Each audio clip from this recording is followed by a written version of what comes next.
मौलवी साहब आए हैं, उठो बेटी जल्दी से वजू कर लो, सुपारा पढ़ना है। आज बेवक्त क्यों सो गई? तहमीना बेगम प्यार से बेटी को उठाते हुए बोली, मामा मुझे बुखार हो रहा है, उठा भी नहीं जा रहा, सर में बहुत दर्द है, आज मेरी छुट्टी करवा दें प्लीज़। सबा ने चादर से मुंह निकाले बगैर कहा, अच्छा चलो आज तो छुट्टी करवा दूंगी, मगर रोज़ रोज़ नहीं होगी छुट्टी। बेटी कुरान पाक पढ़ने में सुस्ती नहीं करते मेरी जान, मगर प्यार से कहा, क्योंकि तहमीना बेगम को कुरान पाक के मामले में ज़रा सी सुस्ती भी बिल्कुल पसंद ना थी। वैसे तो सबा भी कोई पढ़ाई से भागने वाली बच्ची नहीं थी।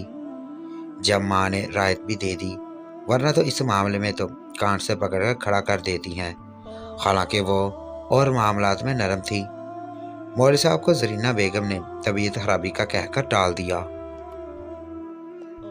मगर उनके जाते ही सबा ने शोर मचा दिया, मौलवी साहब से नहीं पढ़ूंगी। मौलवी साहब बहुत गुस्सा भी करते हैं और वैसे भी मुझे अच्छा नहीं लगता अब मैं उनसे पढ़ूं। मुझे कोई कारियाँ लगा कर दें, वरना मैं नहीं पढ़ूंगी।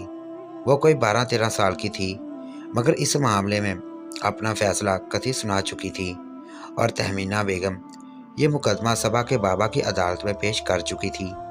क्या हो गया है बेगम साहबा? बेटी जो कहेगी वो आप करती जाएंगी। वो तो ना समझ है, आप तो समझदार हैं, आपको उसे समझाना चाहिए था। अगर कोई मसला है तो मसला हल किया जाए, ना कि पढ़ाई छोड़ दी जाए। वजाहत साहब एक ही सांस में बोल गए, वजाहत साहब आप खुद ही बात कर लें, मैंने बच्ची से बहस करना मुनासिब नहीं समझा। तहमीना बेगम ने शोहर को जवाब देते हुए इंसानियत से बताया और खुद बावर्ची खाने का रुख किया। खाने के दौरान सबा बहुत हैरान थी कि बाबा ने छुट्टी का कुछ क्यों नहीं पूछा।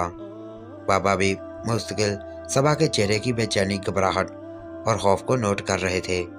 यकीनन कोई ना कोई बात ज़रूर है जो सबा ऐसे रिएक्ट कर रही है, वरना तो वो वालिदैन के आगे चूं भी नहीं करती थी। और फिर उन्होंने फैसला किया और एतमानान से खाना खाने लगे।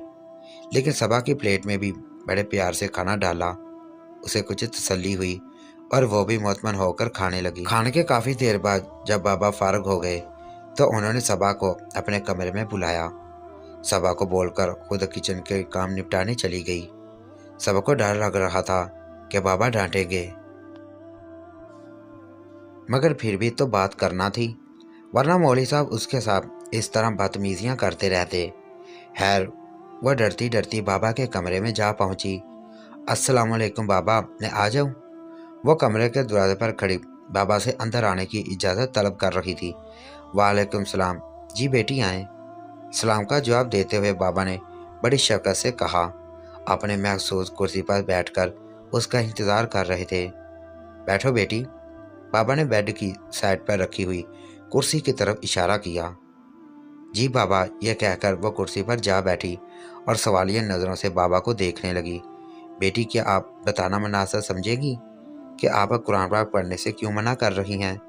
बाबा ने पूछा। नहीं नहीं नहीं बाबा, मैं कुरान पाक पढ़ने को मना नहीं कर रही। बाबा मैं तो मौलवी साहब से पढ़ने को मना कर रही हूँ। आप मुझे कोई कारी या बाजी लगवा दें, मैं उनसे पढ़ लूँगी। सभा के अंदर में लिहाज के साथ साथ इंतहा भी थी, यानी दो टुक फैसला था उसका। अच्छा, बाबा ने गहरी सोच के साथ कहा और उसे जाने का इशारा करते हुए बोले, जाएं और अपनी वालदा को भेजें मेरे पास। जी बाबा, शब्बा खैर, कहती हुई सबा अपनी अम्मी के पास गई। अम्मी, आपको बाबा बुला रहे हैं। वह बाबा को अपना जवाब देकर काफ़ी मुतमिन हो चुकी थी। हाँ जाती हूँ, ज़रा काम समेट लूँ। और सबा अपने कमरे में चली गई। जी बुलाया है आपने? तहमीना बेगम चाय की प्याली हाथ में लिए कमरे में दाखिल हुई। तहमीना बेगम, आप अपने तौर पर बेटी से मालूम करने की कोशिश करें। मुझे यकीन है कोई ना कोई बात ज़रूर है जो हमारी बेटी इतनी परेशान लग रही है। बेगम आप पूछें, वो आपको ज़रूर बताएगी।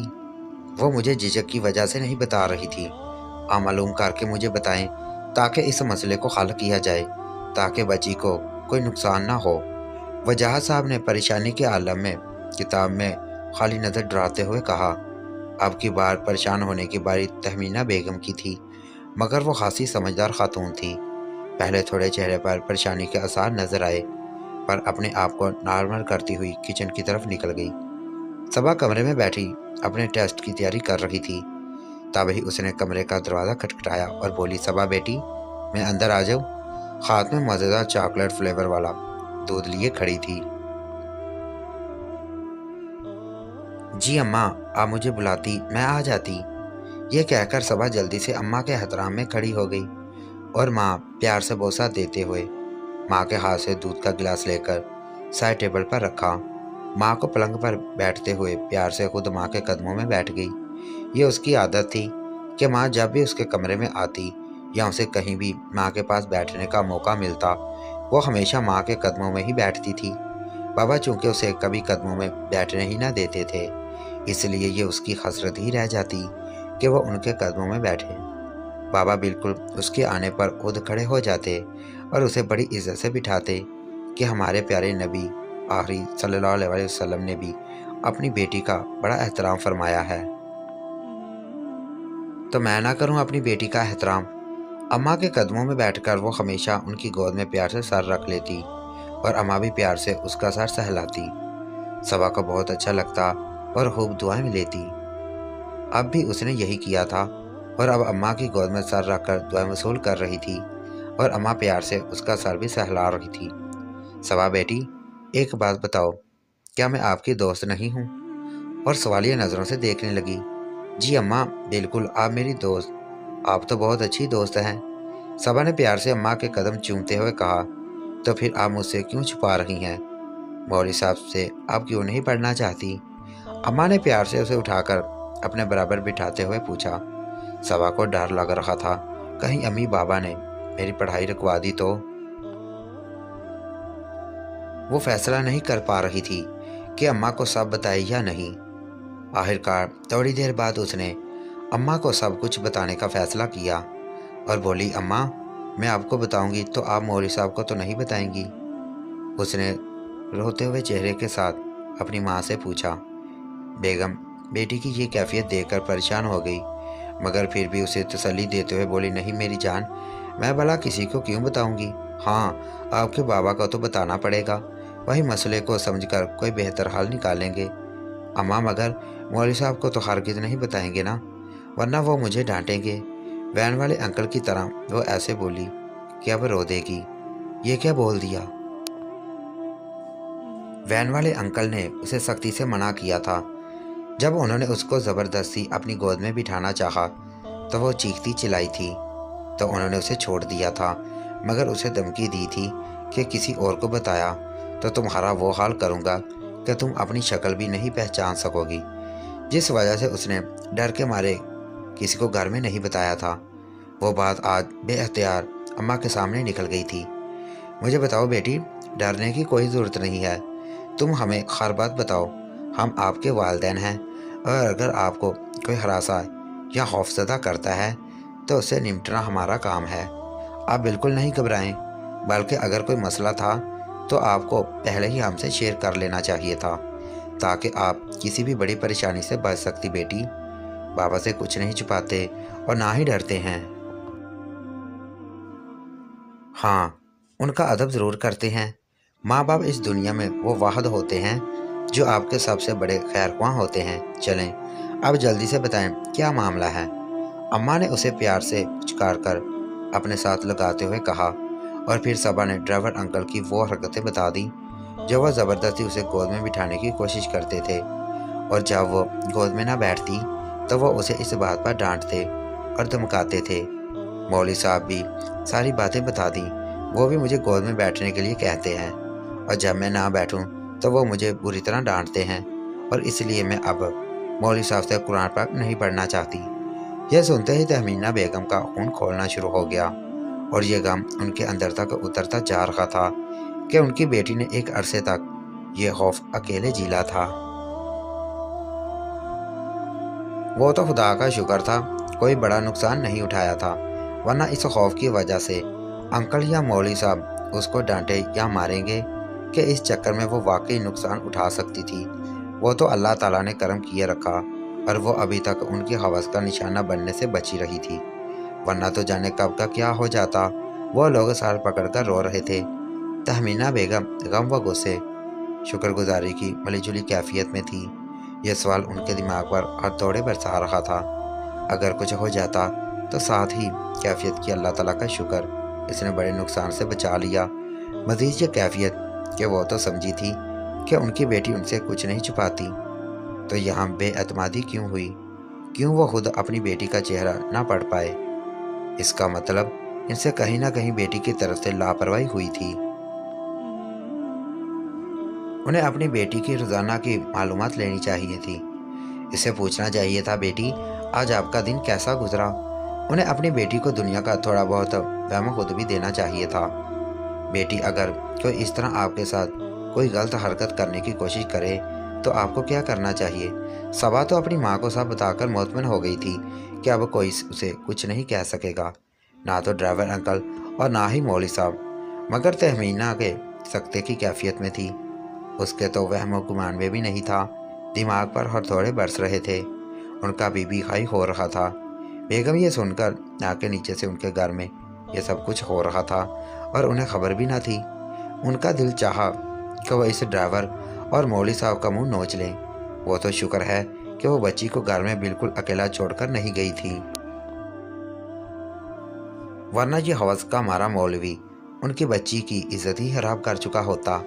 और वह ड्राइवर, उसकी तो स्कूल में कंप्लेंट कर दूंगी। और कितनी बच्चियां होंगी जिनको ये ड्राइवर डराता होगा। वो तो बेटी से पूरा वक्त उन्हें पता चल गया था, वरना तो वो बच्ची को मौका मिलने पर डराकर कुछ भी कर सकता था।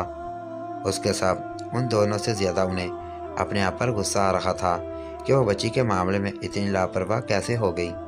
उन्हें यह ख्याल क्यों नहीं आया कि जिनके हवाले वो अपनी बच्ची को कर रहे हैं वो भी मर रहे हैं। फिर भी छोटी हो या बड़ी, मगर क्या वो दुनिया की ऊंच नीच से वाकिफ नहीं थी? उनकी तवज्जो क्यों नहीं रही? उनके सर में शदीद दर्द शुरू हो गया था। वह उठी और अपनी बेटी को तसल्ली देती हुई अपने कमरे की तरफ चल दी। अपने कमरे में पहुंचकर सबसे पहले उन्होंने ब्लड प्रेशर की गोली खाई और थोड़ी देर बाद जब ब्लड प्रेशर कुछ कंट्रोल हुआ तो उन्होंने सारा मामला वजाहत साहब के गोशगुजार कर दिया, जिसे सुनकर उनका भी खून खोल उठा। मगर बेटी की इज्जत का मामला था, इसलिए संभल कर चलना था। कुछ देर उन्होंने सोचा और फिर अपने दोस्त एसपी फराज को फ़ोन कर दिया। उसे सारा मामला बताया और उसके कहने के मुताबिक उन दोनों के खिलाफ जिनसी तौर पर हरासा करने का केस दर्ज करवाया। जब थाने में बुलाया गया, दोनों को तो दोनों नज़रें मिलाने के काबिल ना थे। थानेदार ने उन्हें खूब जलील किया, थोड़ी बहुत मेहमान नवाजी भी की और फिर इस वादे पर कि आइंदा उनकी तो क्या किसी भी साथ बदतमीजी नहीं करेंगे। थाने में लिखित पढ़त के साथ उनके नाम तस्वीर दस्तखत के साथ मुआहदा तय पाया और फिर उन्हें छोड़ दिया गया, वो भी इस वारंटी के साथ कि दोबारा कभी ऐसा कुछ नहीं होगा। सबा के बाबा ने बात वादा कर दी कि हम डरते नहीं हैं और कमज़ोर भी नहीं हैं। हम इस्लाह का एक मौका ज़रूर देना चाहिए ताकि अब आइंदा ऐसी कोई हरकत ना करें कि जिसकी वजह से मुआशरे में बिगाड़ पैदा हो। वरना हम चाहते तो वाकई सज़ा भी दिलवा सकते थे, मगर हम चाहते हैं कि आप अपने करतूत संवारें ताकि आपके घर की बच्चियां भी महफूज रहें। क्योंकि आज आप किसी की बच्ची के साथ कोई बुराई करेंगे, कल को वो लौटकर आपकी बच्ची की तरफ आएगी और हम नहीं चाहते कि हमारे माशरे की कोई भी बच्ची गैर महफूज रहे। और फिर तौबा का दरवाज़ा अल्लाह ने भी खुला रखा है। दोनों बहुत ही शुक्रमंद हुए और वजाहत साहब से शर्मिंदा होकर माफ़ी भी मांगी। वजाहत साहब ने मौली साहब को उनकी तनख्वाह देकर फ़ारग कर दिया, वैन ड्राइवर को भी फ़ारग कर दिया। अल्लाह का शुक्र अदा किया, अल्लाह पाक ने उनकी बेटी की इज़्ज़त अब तक बचा रखी थी, वरना ये अब भी अगर इल्म ना होता तो न जाने कब क्या हो जाता। जो उनके मुंह पर काल्क मलने के लिए काफ़ी होता और बेटी का नसीब अलग खराब हो जाता। वो तो ये सोचकर ही कांप जाते थे जब भी उन्हें ख्याल आता क्या हुआ नहीं, गिरफ्तार करवाया या नहीं, हो मार लगवाई नहीं थी, सज़ा मिलेगी उन्हें। वो जहाँ साहब घर पहुँचे तो दरवाजे में ही तहमीना बेगम ने सवालात की बौछार कर दी। वह शदीद गम व गुस्से की कैफियत में थी। उनका बीबी भी मुसलसल हाई हो रहा था। बेगम, आप अपने ब्लड प्रेशर की गोली खाएं, आपका बीबी तबीयत काफ़ी ख़राब है, आप चलें। वजाहत साहब अपने कमरे में ले गए। اور ان کی بیوی کی دوا اور پانی دیا۔ پہلے یہ کھائیں، پھر بتاتا ہوں کیا ہوا۔ تہمینہ بیگم نے جلدی سے ٹیبلٹ کھائیں اور پھر بولی، اب بتائیں کیا ہوا۔ ان باتوں کے ساتھ وجاہت صاحب نے انہیں اب بتانے لگے۔ جب وہ سب بتا چکے تو بیگم بولی، آپ نے انہیں معاف کیوں کیا؟ وہ معافی کے لائق نہیں تھے۔ وہ بہت غمزدہ ہو گئی۔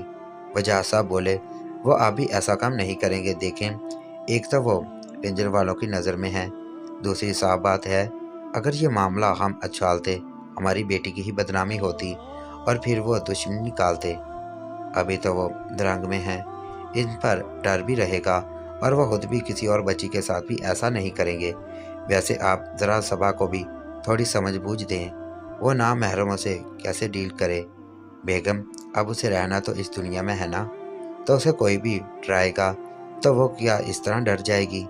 اسے سمجھائیں کہ ڈرنے کی کوئی ضرورت نہیں ہے، کسی سے بھی ڈر کر وہ اپنی شخصیت خراب کر لے گا۔ اسے کہیں کبھی بھی کوئی بھی پریشانی ہو وہ ہم سے بات کر سکتی ہے، گھبرانے والی کوئی بات نہیں۔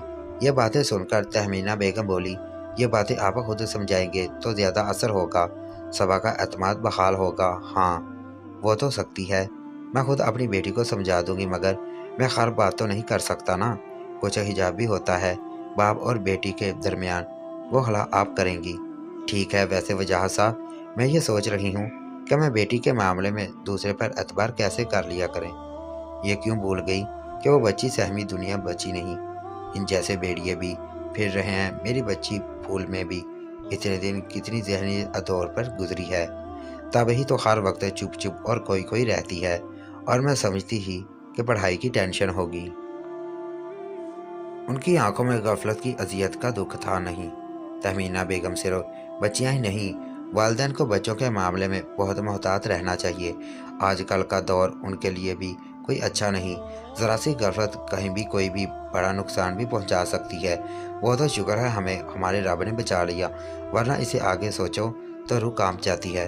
وہ تھر تھر لیتے ہوئے بولے، صبح آج سے بابا آپ خود اسکول چھوڑنے جائیں گے، آپ پریشان نہ ہونا، واپسی میں خود ڈرائیور کے ساتھ آپ کو لینے آیا کروں گی، اور قرآن مجید کے لیے بابا نے کاریہ کا انتظام کر دیا ہے، آپ تو پریشان نہیں ہیں اور کسی سے ڈرنے کی کوئی ضرورت نہیں ہے۔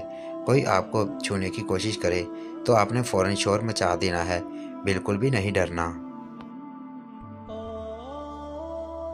سمجھیے آپ بیٹی، نہ ہر انسان غلط ہوتا ہے، نہ ہر انسان اچھا ہوتا ہے، بس ہمیں اس دنیا میں جینے کے لیے لوگوں کی پہچان پیدا کرنی پڑتی ہے، وہ وقت کے ساتھ ملتی ہے، بس اتنا سمجھ لے کہ محتاط رہنا ہے۔ اور اب آپ نے ان پچھلی باتوں کے بارے میں نہیں سوچنا، بالکل بھی نہیں، بس اپنی پڑھائی پر فوکس کرنا ہے اور اپنا مستقبل بنانے کی کوشش کرنا ہے، دنیا اور آخرت دونوں کے لیے جدوجہد کرنا۔ اب آپ نے بہت اچھے سے قرآن پاک صرف ناظرہ نہیں پڑھنا بلکہ ترجمے کے ساتھ پڑھنا ہے، اور اکیڈمی کی تعلیم میں بھی اچھے نمبر لانے ہیں۔ جی اماں، آئی لو یو، یہ کہہ کر وہ اماں کے گلے لگ گئی۔